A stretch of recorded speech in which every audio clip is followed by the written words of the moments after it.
ces rencontres sur les poissons migrateurs. En fait, je ne vais pas vous parler de poissons migrateurs, parce que je ne suis pas spécialiste, mais je m'intéresse depuis de nombreuses années à la question de l'impact du changement climatique sur la biodiversité et les écosystèmes. Et j'ai notamment étudié l'effet de ces changements climatiques sur les poissons d'eau douce dans le cadre de ma thèse, mais c'était déjà il y a quelques années. Alors, le premier constat que l'on peut faire, c'est que la biodiversité, de façon générale, elle décline à un rythme sans précédent.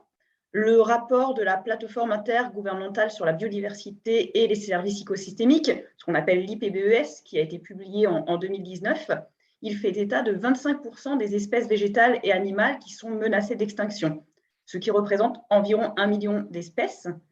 Tous les groupes taxonomiques sont concernés dans tous les écosystèmes, par exemple 40% des espèces d'amphibiens, 30% des coraux, et malheureusement, les tendances générales s'aggravent avec une forte augmentation des taux d'extinction au siècle dernier. Donc, par exemple, pour les groupes de vertébrés sur cette figure où on voit l'évolution de ces taux d'extinction depuis 1500. Cette accélération, elle est inquiétante parce que les taux d'extinction actuels, en fait, ils sont déjà des dizaines, voire des centaines de fois plus élevés que la moyenne sur les 10 derniers millions d'années.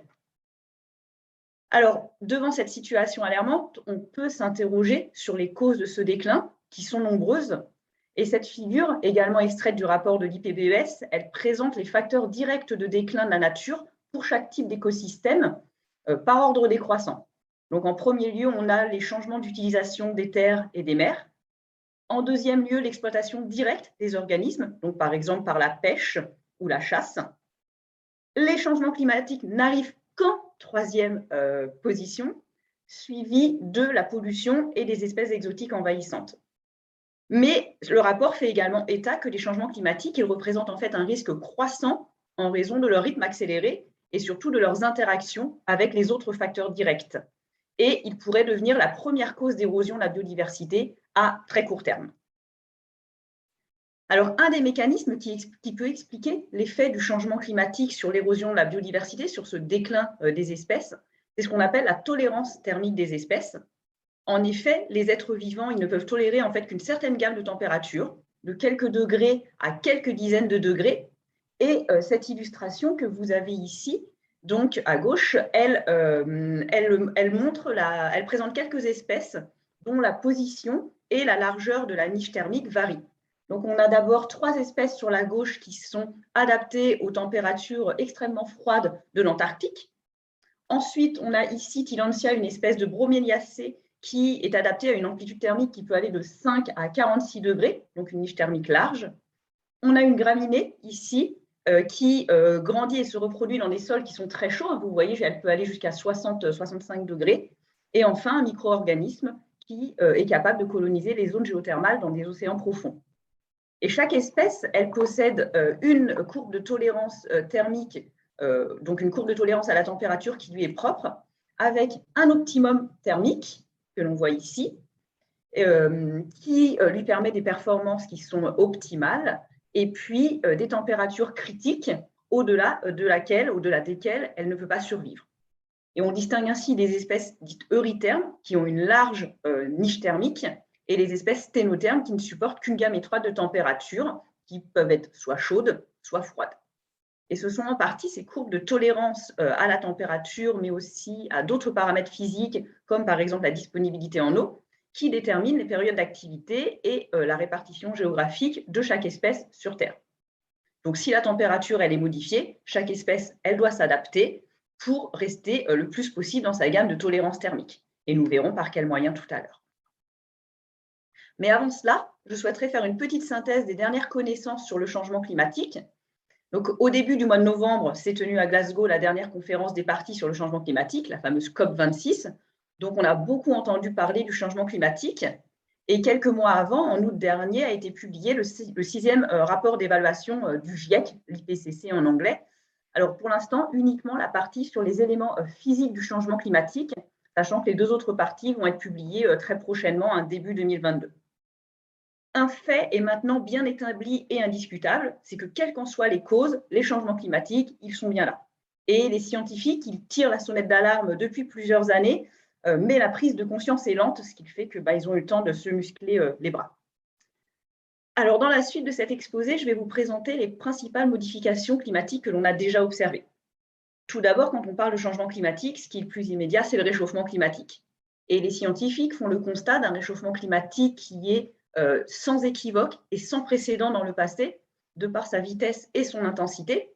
Alors, ce que je vous présente ici, c'est quelque chose qui est assez à la mode, qu'on commence à voir un peu partout. Ce sont les warming stripes, qu'on pourrait traduire en français par les bandes chauffantes, qui montrent en fait les années où la température a été plus froide que la moyenne de référence, sachant que la période de référence, c'est la période 1970-2000. Donc, quand c'est en bleu, c'est que c'est plus froid que cette période 1970-2000, et quand c'est plus chaud, bah, quand c'est en rouge, c'est que c'est plus chaud. Et il est clair que donc la température, elle a augmenté à l'échelle mondiale au cours des 170 dernières années. Elle s'est réchauffée en moyenne à la surface du globe de 1,09 degrés, et on sait qu'à peu près 1,07 degrés sur ces 1,09 degrés serait en fait dû aux activités humaines. La hausse des températures, elle est plus importante également au niveau des terres, de l'ordre de 1,6 degrés, et qu'au niveau des océans, de l'ordre de 0,9 degrés. Et on voit que toutes les dernières années, elles sont bien plus chaudes que la moyenne, et avec une accélération du réchauffement depuis la fin des années 70. Alors, ce réchauffement du climat, il a des conséquences importantes sur les banquises qui se rétrécissent un peu plus chaque année. Par exemple, l'étendue de la banquise arctique, elle a diminué de 40% entre 1979 et 2019, atteignant son plus bas niveau au cours de la dernière décennie. Et vous avez l'illustration de gauche ici qui montre l'étendue de la banquise arctique. On était en juillet 2020, où on voit que la navigation, elle est complètement libre de glace du côté de la Sibérie. Le réchauffement climatique, il provoque également la fonte des glaciers et des calottes glaciaires partout dans le monde. Par exemple, entre 1850 et 2007, les 27 glaciers des Pyrénées ont perdu environ 85% de leur superficie. Donc, vous avez ici une illustration pour le glacier d'Ossou dans le massif du Vignoble à 100 ans d'intervalle, entre 1911 et 2011. Les glaciers alpins auraient un peu mieux résisté en subissant une perte de seulement 40%, même si cette illustration comparant l'étendue de la mer de glace entre 1900 et 2019, elle est assez impressionnante. Alors, pour comprendre la suite, il faut se rappeler un principe de thermodynamique, c'est que l'eau prend plus de place quand elle est plus chaude. Et de ce fait, associé à la fonte des glaciers et des calottes glaciaires, la dilatation thermique de l'eau des océans, elle a conduit à une élévation importante du niveau de la mer, élévation qui s'est accélérée depuis les 20 dernières années, puisque jusqu'en 1970, on avait à peu près une élévation de 1,3 mm par an, et qu'on a atteint depuis 2006 une élévation de 3,7 mm par an. Enfin, la dernière manifestation évidente du changement climatique que je voudrais mentionner, ce sont évidemment les phénomènes météorologiques extrêmes, qui sont de plus en plus nombreux et de plus en plus intenses. On en entend beaucoup parler, loin de chez nous, par exemple les incendies qui ont eu lieu un peu partout dans le monde, ici par exemple en Californie en juillet dernier, ou bien les habituels cyclones qui touchent les Caraïbes et le sud des États-Unis chaque année. Mais l'Europe et la France métropolitaine ne sont pas épargnées, avec quelques exemples très récents, comme ici les inondations que l'on a eues dans le Lot-et-Garonne en février dernier, de fortes sécheresses durant l'été 2020, ici avec la Loire que j'ai illustrée, ou encore un record absolu qui a été battu, malheureusement, en 2018 au pic du Midi de Bigorre dans les Pyrénées, où il n'y a pas eu de gel pendant 108 jours consécutifs. Et au sommet du pic du Bigorre, on a également battu un record cette année, le 14 août, puisqu'on y a enregistré la journée la plus chaude jamais enregistrée, en moyenne de 17,7 degrés, ce qui est très élevé. Alors maintenant que je vous ai rappelé ces principaux changements climatiques, je vais passer aux impacts de ces changements sur les êtres vivants. Et en fait, on a déjà observé que les changements climatiques récents, ils ont eu un impact généralisé sur la nature, depuis les gènes jusqu'aux écosystèmes. Cet article de synthèse a fait un résumé de l'empreinte du changement climatique sur de nombreux aspects de la biodiversité, notamment la génétique, la physiologie, la morphologie, la phénologie, la dynamique des populations, la distribution des espèces, les relations entre les espèces ou encore la productivité des écosystèmes. Alors, de façon simplifiée, quand les organismes sont confrontés à des changements importants et rapides de leur environnement, comme les changements climatiques que l'on vit actuellement, ils peuvent y répondre de trois grandes manières. Donc, soit ils peuvent rester sur place et s'adapter aux nouvelles conditions par le biais de la plasticité phénotypique, donc par exemple avec des adaptations physiologiques, morphologiques, des adaptations de leur rythme biologique, mais ils peuvent également avoir des modifications génétiques et voir apparaître de nouveaux phénotypes qui sont adaptés aux nouvelles conditions. L'autre réponse qu'ils peuvent avoir, c'est simplement se déplacer pour trouver des habitats qui leur sont climatiquement favorables. Et enfin, s'ils ne sont ni capables de s'adapter ni de se déplacer, eh bien, les espèces ou les populations risquent de souffrir d'extinction locale, voire globale. Ces changements, ils surviennent donc au niveau soit de l'organisme, de la population ou de l'espèce, mais ils peuvent ensuite avoir des répercussions sur les interactions entre les espèces, par exemple en modifiant les interactions de compétition, les interactions proie-prédateur, ce qui pourrait entraîner des modifications dans la structure et la composition des communautés et des écosystèmes. Et dans la suite de mon exposé, je vais illustrer comment le changement climatique a déjà affecté chacun de ces niveaux. Alors, je vais commencer par les changements des rythmes biologiques, que l'on appelle également les changements phénologiques. Il s'agit de l'effet qui a été documenté en premier et il y a une abondante littérature scientifique sur le sujet. Ce que l'on a surtout observé, ce sont des événements printaniers plus précoces, de l'ordre de 3 à 5 jours par décennie plus tôt. Par exemple, la floraison, le débourrement des bourgeons chez les plantes, le premier chant, la reproduction, la migration des oiseaux ou des poissons, la ponte des amphibiens. Et ici, j'ai choisi un article de synthèse consacré exclusivement à la phénologie des plantes en relation avec le changement climatique. Et cet article, il a mis en évidence une avancée du premier événement printanier. Donc ici, c'était le déploiement des feuilles partout dans le monde, quelle que soit la source de données. Et par exemple, on voit qu'en Europe, sur l'ensemble des études qui ont été étudiées, 93% ont détecté une avancée et seulement 7% un retard. Généralement, cette avancée, elle est en lien avec une température plus élevée les semaines ou les mois qui précèdent l'événement. En effet, la croissance cellulaire, donc chez les plantes notamment, elle est plus rapide quand il fait chaud, ce qui conduit à une accélération du développement des bourgeons. Beaucoup moins d'études ont documenté des changements phénologiques se produisant à l'automne. Ici, j'ai choisi l'exemple de la coloration ou la chute des feuilles. Mais globalement, il y aurait plutôt une tendance à un retard, bien que l'intensité soit moins forte que pour les événements printaniers. Ce retard de la fin d'activité, il serait dû au fait que les signaux qui indiquent la baisse des températures, ils arrivent de plus en plus tard. Et globalement, donc, à la fois cette avancée des événements printaniers et ce retard des événements automnaux, il a conduit à un allongement de la période de croissance pour les végétaux et de la période d'activité pour les animaux. Et cet allongement, il peut avoir vraiment des effets néfastes. Par exemple, en cas de gelée tardive, on l'a vu cette année avec notamment les arbres fruitiers et les vignes qui ont subi des gels en avril, il me semble, dans le sud de la France, et donc des récoltes qui ont été très mauvaises cette année. Et aussi, on a l'allongement en fait de la période de croissance fait que les plantes, les végétaux vont être soumis à un stress hydrique pendant une plus longue période. Alors, un autre exemple qui pourrait peut-être intéresser les amateurs de vin, c'est la date des vendanges, qui est déterminée principalement par la température. Et dans plusieurs vignobles français, elle a avancé de 18 jours entre 1974 et 2012, donc 18 jours en moyenne, passant grossièrement de la deuxième à la première quinzaine de septembre, voire dès la fin du mois d'août dans certaines régions. Alors toutefois, les rendements agronomiques observés n'ont pas nécessairement diminué, bien au contraire, et il y aurait eu un gain en pourcentage d'alcool, car finalement la maturation du raisin, elle s'est décalée sur des journées qui sont plus longues, plus chaudes, donc avec les grains se chargent plus en sucre, et puis on a aussi une atmosphère où les teneurs en dioxyde de carbone sont plus élevées, et donc tout ça, ça améliore la photosynthèse, son efficacité et la croissance des grains de raisin. Pour finir sur ces changements des rythmes biologiques, donc je n'ai illustré que des réponses chez les végétaux, mais je tiens à préciser que les animaux, ils ont également modifié leur rythme biologique.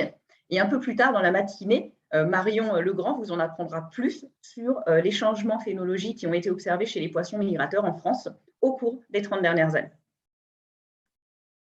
Alors, les changements dans les rythmes biologiques, en fait, je vous ai montré qu'ils se font au niveau des espèces, puisque comme on l'a vu précédemment, chaque espèce possède sa gamme de tolérance thermique.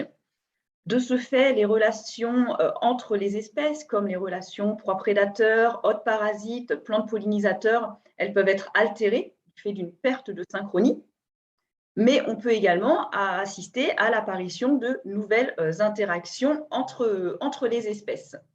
Alors, l'exemple que j'ai choisi illustre ces nouvelles relations entre un prédateur, l'ours Kodiak, et deux de ses principales ressources trophiques, le saumon rouge et le sureau de montagne. On est en Alaska, donc sur une période qui commence en 1949. Et donc habituellement, l'ours, il se nourrit de saumon en train de frayer dans les rivières durant la période estivale, en juillet-août. Il peut prélever entre 25 et 75% des saumons présents dans ces rivières, donc c'est très très important pour le fonctionnement de l'écosystème. Et puis ensuite, quand les saumons ont fini leur période de reproduction, l'ours, il va changer de ressources et consommer du sureau fin août et début septembre. Et ce qu'il a été remarqué, c'est que durant les années où la température printanière elle a été particulièrement élevée, le sureau, il a fructifié plusieurs semaines en avance. Et il est donc en fait devenu disponible pour l'ours durant les périodes où lui, il se nourrissait normalement de saumon. Par contre, les saumons, eux, ils ont peu modifié leur phénologie, quelle que soit la température estivale. Et donc, ce que les chercheurs ont observé, c'est que cette réponse asymétrique du sureau et des saumons, elle a conduit en un recouvrement temporel plus grand durant les années chaudes, et donc deux ressources trophiques qui étaient disponibles simultanément pour l'ours. Et en fait, lors des années chaudes, donc quand il y a eu un fort recouvrement, comme on peut le voir sur ce graphique ici, un fort recouvrement des deux ressources trophiques, eh bien, on a vu beaucoup moins d'ours dans les rivières. En fait, les ours, ils sont changés de ressources trophiques, ils sont allés se nourrir de sureau plutôt que de saumon. Et donc, cette étude, elle illustre ainsi comment des changements de phénologie de la ressource trophique, donc ici le sureau et le saumon, qui ont été induits par les modifications du climat, peuvent altérer des réseaux trophiques et avoir des conséquences sur le fonctionnement des écosystèmes tout entiers. Alors, je vais maintenant passer à la deuxième réponse des êtres vivants au changement climatique qui a été fréquemment observée. Il s'agit des réponses physiologiques et morphologiques des organismes. Et parmi ces réponses, la réduction de la taille a été suggérée comme une réponse universelle au réchauffement climatique. L'une de ces études, elle a exploré, donc soit expérimentalement, soit à partir de données d'observation, l'effet d'une augmentation de température sur plusieurs groupes taxonomiques. Donc, on a ici des communautés bactériennes et phytoplanctoniques de la mer Baltique, des poissons en mer du Nord, mais également dans les cours d'eau en France, et puis une espèce de copépode. Et les auteurs, ils ont mis en évidence globalement un effet de la température sur les communautés, les populations et les individus, avec notamment une augmentation de la proportion d'espèces de petite taille, des classes d'âge jeunes, ainsi qu'une diminution de la taille à un âge donné. Et pour les poissons de la mer du Nord, qui sont illustrés ici, les espèces qui ont contracté leur distribution au cours des 20 dernières années, ce sont les plus grandes, tandis que les espèces qui ont étendu leur distribution, ce sont les plus petites.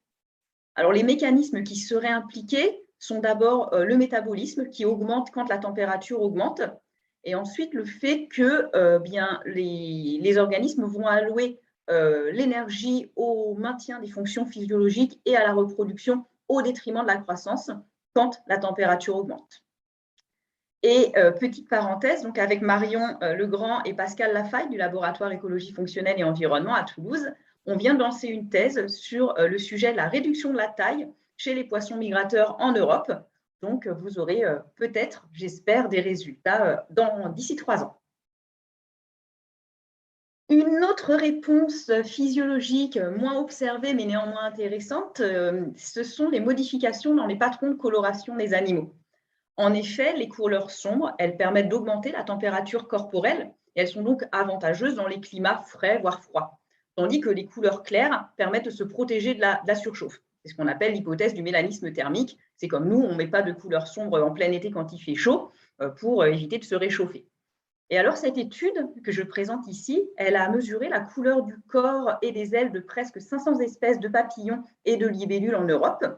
Et ce que cette étude a mis en évidence, c'est que déjà, on a un gradient sud-nord de coloration avec des communautés qui sont plus sombres au nord qu'au sud de l'Europe.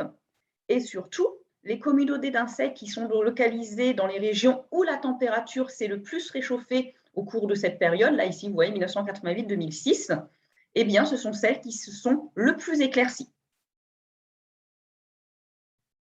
Alors, j'en arrive maintenant à l'une des réponses écologiques des êtres vivants au changement climatique qui a été la plus documentée.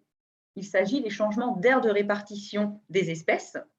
En effet, le climat, c'est un déterminant important de la répartition des espèces. Donc, si les conditions climatiques changent, les zones favorables, elles peuvent devenir défavorables et l'espèce va se déplacer pour essayer de rester tout simplement dans des zones qui lui sont climatiquement favorables. C'est ce qu'on appelle le climate tracking. Les principaux déplacements se font soit vers les sommets, soit vers les pôles, donc là où il fait plus froid. Et ils ont été observés chez de nombreux groupes taxonomiques et dans de très nombreuses régions du monde. Et j'ai ici un joli exemple de déplacement vers les sommets que je souhaiterais vous présenter. Donc, en 1802, Alexander von Humboldt, il a fait l'inventaire de la diversité végétale sur le volcan Chimborazo en Équateur. Et en 2012, une équipe de scientifiques est repartie sur ces traces. Et ce qu'ils ont mis en évidence, c'est que les zones de végétation se sont déplacées vers des altitudes plus élevées.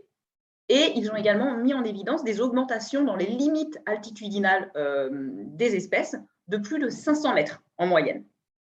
Ces changements de répartition sont cohérents avec le réchauffement et le retrait des glaciers sur le volcan Chimborazo depuis l'étude de Humboldt. Et plus globalement, donc pas seulement sur cette étude, mais plus globalement à la surface de la Terre, le taux de déplacement vers les sommets il a été estimé à entre 6 et 10 mètres par décennie. Alors, de façon analogue au déplacement vers les sommets, plusieurs études elles ont mis en évidence que les organismes marins, donc qu'il s'agisse de poissons, de crustacés, de céphalopodes, ils se sont déplacés vers des profondeurs plus importantes où la température de l'eau est plus froide. Et par exemple, cette étude, elle a montré que sur 29 espèces de poissons de fond de mer du Nord, on en a 11 qui sont descendus, 2 qui sont remontés. Donc, un exemple d'espèce qui est descendue, c'est la cardine franche ici. Une espèce qui est remontée, ce serait le taco. Et donc, les points blancs ici représentent les espèces qui n'ont pas modifié significativement leur profondeur moyenne entre la période 1980 et 2004. Et en moyenne, les auteurs ont estimé que ces espèces sont descendues de 3,6 mètres par décennie. Les espèces ne se déplacent pas que vers les sommets ou le fond des océans, elles se déplacent également vers les pôles, en moyenne de 6 à 17 km par décennie, donc selon les études de synthèse qui ont été publiées sur l'ensemble des groupes taxonomiques. Et ici, j'ai choisi une figure qui illustre ces changements de répartition latitudinaux pour les organismes marins entre 1900 et 2010. Alors, ce que vous voyez sur cet axe, c'est un taux de variation, et quand il est positif, il indique un déplacement vers des zones qui sont plus froides, donc vers les pôles. Et ce que l'on voit, c'est que c'est en fait le cas de tous les groupes taxonomiques en milieu marin, avec simplement une petite exception pour les poissons cartilagineux, mais pour lesquels on voit qu'on a une erreur type qui est très forte, et avec peu d'études, seulement 9 études, donc difficile d'en tirer une réelle conclusion. Voici un autre exemple bien connu qui est celui des tiques, principal vecteur de la borréliose de Lyme et du virus de l'encéphalite à tiques. Donc, je quitte le milieu marin. On sait que le climat, c'est un des facteurs majeurs qui limite la distribution des tiques au nord, mais pas seulement la température. L'humidité joue également un rôle important. Et ces études, elles se sont intéressées au changement de distribution de cette espèce au cours des 30 dernières années en Suède, et notamment à la limite nord de sa distribution. Et donc, vous pouvez voir sur ces cartes que l'espèce, elle a nettement étendu sa distribution vers le nord de la Suède. Et celle-ci est probablement encore remontée depuis 2008, mais malheureusement, je n'ai pas trouvé de carte plus récente. Alors, les auteurs de ces études, ils précisent aussi que l'abondance de cette espèce de tique, elle est plus importante aujourd'hui dans le centre et le sud de la Suède. Mais ils soulignent aussi que le réchauffement climatique, ce n'est pas la seule cause de cette expansion vers le nord. Puisqu'en fait, on observe également de fortes abondances des hôtes préférentiels de ces tiques, qui sont les chevreuils, dans ces régions. Et cette forte abondance de chevreuils, en fait, ce serait dû à une meilleure connectivité des habitats parce qu'on a mis en place des corridors écologiques et il y a eu aussi une reforestation relativement intense qui a permis la prolifération des chevreuils et donc des tiques. Alors, malgré tous ces déplacements que l'on a déjà observés, il n'est pas évident que ceux-ci aient eu lieu à un rythme suffisamment rapide comparé à la vitesse des changements climatiques récents. Et dans ce contexte, de nombreuses études se sont intéressées au décalage entre la réponse des espèces et la vitesse des changements climatiques. Par exemple, cette étude, elle a fait la synthèse de plus de 30 000 changements de distribution qui ont été documentés et elle a comparé la vitesse de déplacement des espèces à la vitesse du changement climatique. Alors, les résultats sont un peu complexes et ils figurent sur ce schéma. Donc, pour un groupe taxonomique, ce que l'on peut voir, c'est que les valeurs en fait, positives, elles vont indiquer un déplacement vers le nord, et plus la valeur sera importante, plus les espèces se seront déplacées loin vers le nord. Et le petit trait noir, il identifie si c'est un groupe taxonomique présent en milieu terrestre ou en milieu marin. Et en résumé, ce que les auteurs ont mis en évidence, c'est que les espèces marines que l'on voit, donc, qui sont surtout ici, elles se sont déplacées vers les pôles 6 fois plus rapidement que les espèces terrestres. En fait, ce qu'il se passe, c'est que sur Terre, les activités humaines, elles empêchent les espèces terrestres de se déplacer vers les pôles au rythme des changements climatiques, avec même des exemples ici que l'on peut voir d'espèces qui ont modifié leur distribution dans le sens inverse à ce que l'on attendrait. Et ils ont fait exactement la même étude le long des gradients d'altitude, et cette fois-ci, ils ont montré que les espèces, elles ont tendance bien à monter vers les sommets, mais également plus lentement qu'attendu. Alors, puisque nous sommes dans une conférence sur les poissons migrateurs, je ne pouvais pas m'empêcher de vous présenter quand même quelques résultats sur les poissons, sur des espèces de poissons d'eau douce. Et voici une étude donc, qui a été menée sur 32 espèces de poissons dans les cours d'eau de France métropolitaine par 2 de mes collègues, qui ont comparé la distribution entre 2 périodes, donc avant 1992, considérée plutôt comme froide, et après 2003, considérée comme plutôt chaude. Et ce qu'ils ont mis en évidence, c'est que globalement, les espèces, elles ont déplacé la position moyenne de leur distribution vers des altitudes plus élevées, de l'ordre de à peu près 14 mètres par décennie, et vers les parties amont des bassins versants, de l'ordre de 600 km par décennie. Donc, elles sont remontées vers les sources. Elles ont également, ces espèces, étendu leur distribution altitudinale en augmentant la limite supérieure de leur distribution. Donc, on voit finalement une niche plus large le long du gradient d'altitude.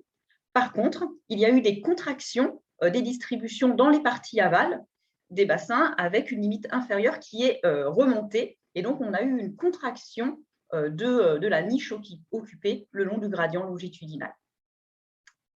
Maintenant, si on visualise ces changements de distribution dans l'espace, les résultats sont contrastés suivant les espèces, ce qui est logique, si vous vous souvenez de ce que j'ai présenté sur la tolérance thermique des espèces tout à l'heure.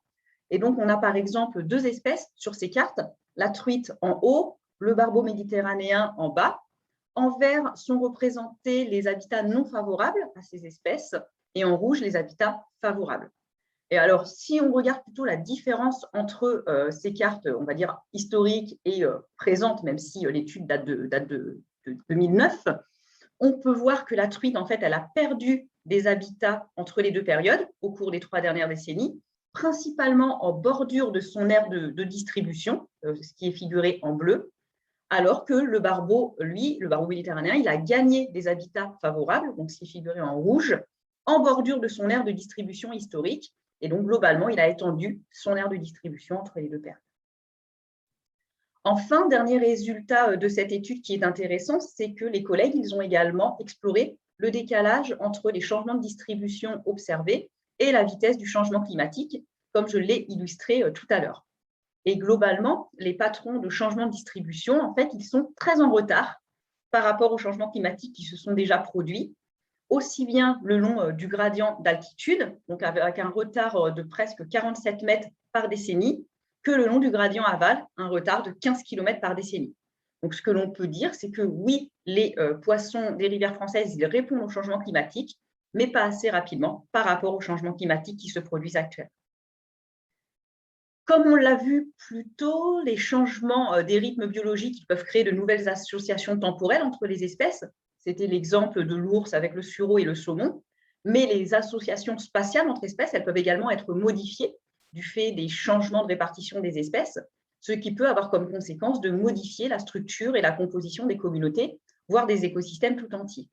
Et par exemple, cette étude, elle a suivi les communautés de poissons dans des stations situées le long des grands fleuves français, à proximité des centrales nucléaires d'EDF, depuis 1977. Durant cette période, il y a eu une augmentation de la température de l'eau et une diminution du débit. Et en parallèle, on a assisté à une augmentation de la densité de plus de la moitié des espèces étudiées, et seulement 2, ici la perche soleil et le rotan, qui ont diminué leur densité. Ces fortes augmentations et ces changements, globalement, ils ont résulté en de fortes augmentations de la richesse spécifique, de l'ordre de plus de 50%, et de l'abondance totale. Et on a également observé de forts changements dans la composition en espèces, notamment donc une augmentation de l'abondance relative des espèces dites non locales, donc pas forcément envahissantes, mais en tout cas celles qui n'étaient pas détectées au début de l'étude. Et on a également eu les espèces plutôt du sud qui ont été remplacées par les espèces du nord. Alors voici un autre exemple, cette fois toujours sur les poissons, mais cette fois-ci en milieu marin, dans l'océan Arctique.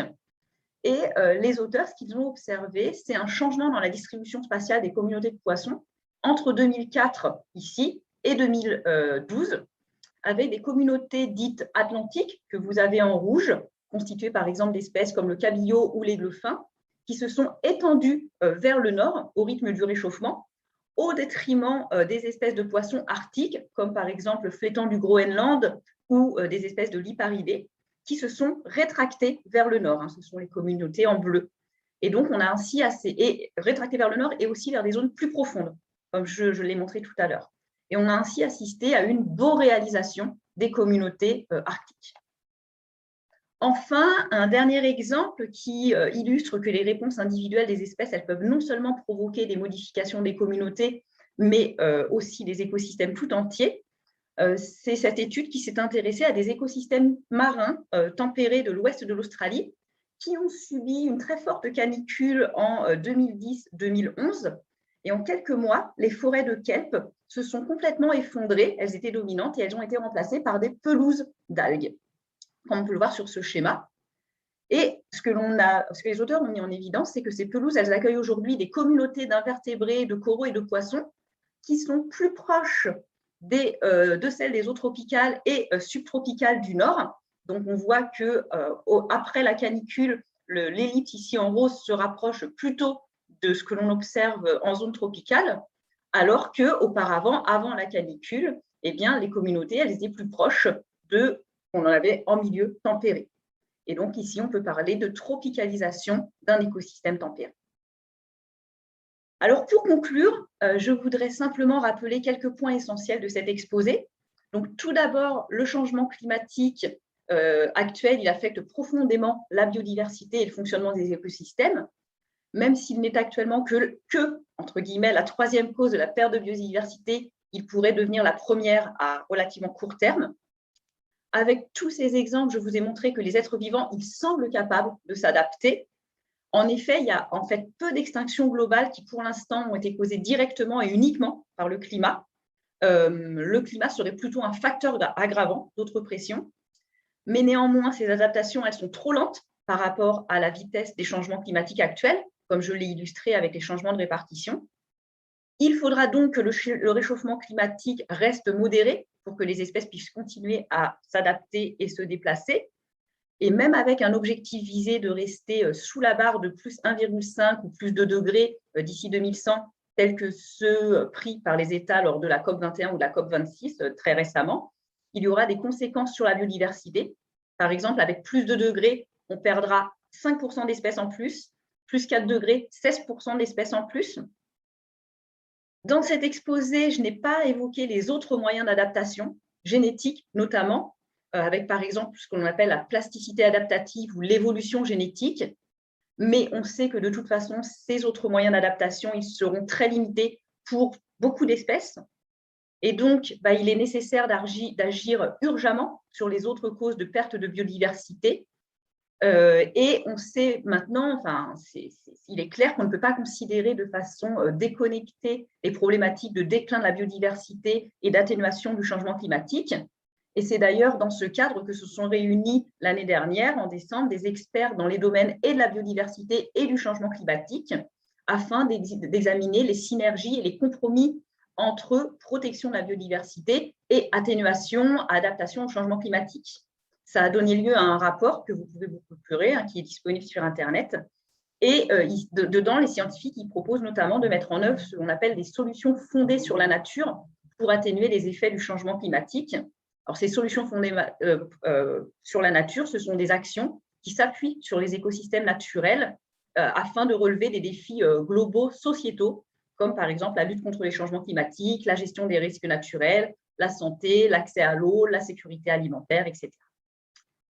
Voilà, j'en ai terminé. Je vous remercie de votre attention et donc j'espère que nos prochaines vacances ne seront pas sur ce thème-là. Merci à tous.